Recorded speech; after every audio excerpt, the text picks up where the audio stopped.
Hello everyone, it is Gail from Ticket to Anywhere, and it has been many moons since I last did a vlog of any sort, and I have missed vlogging a lot. I have missed doing Friday Fragments, and so I hope to try and get back into it. I need to stop being so darn lazy on Thursdays and stuff.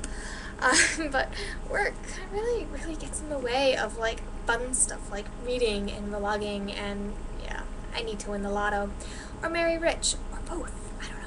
Anyhow, this is a Friday Fragment is a weekly monthly-ish meme by James over at bookclubchic.blogspot.com. And this week I am going to read to you from my current read, which is All You Desire by Kirsten Miller. This is the cover. This comes out from Razorbill on August 7th, and the tagline is, "Can you trust your heart?" This is the sequel to The Eternal Ones, which I read and reviewed a couple months ago. February maybe, and I really liked it. I like the premise, and so I've been excited for this one. I'm currently on chapter 16. Haven't made it very far into this yet. That's because we've had customers at my work, and when we have customers in, we tend to get free lunches, and so I haven't been reading during lunch like I normally do because I've actually been, like socializing and stuff.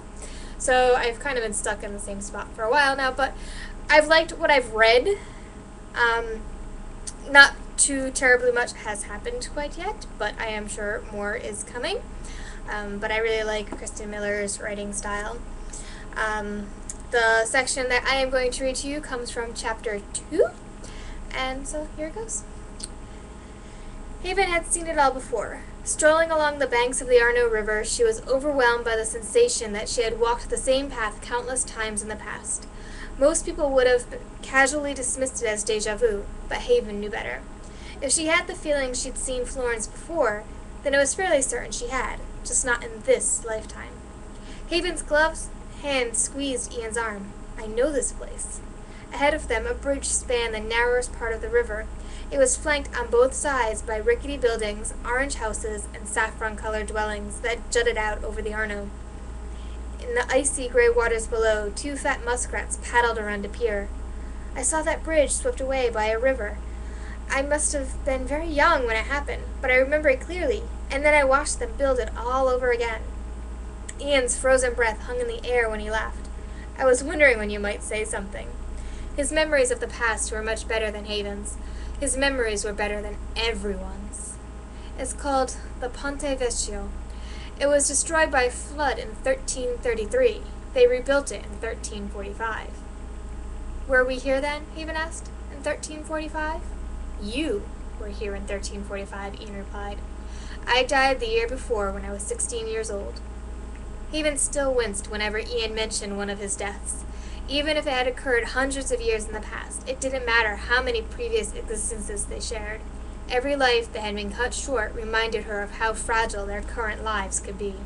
"You died at 16? "I fell off my horse on the road to Rome. Broke my neck.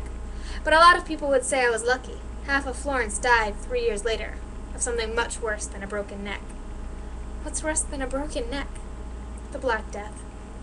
Ian took Haven's hands in his and pulled her away from the river and between the tall gray columns of the Uffizi Gallery. The winter sun was losing its strength, and the courtyard of the museum felt frigid. Patches of black ice expanded and multiplied in the shadows. A group of Spanish tourists shivered inside their goose-down parkers. The woman among them gaped at Ian as if one of the museum's statues had suddenly sprung to life. A few pointed and whispered. Ian didn't notice. He rarely did. But Haven smiled and pulled the handsome boy even closer.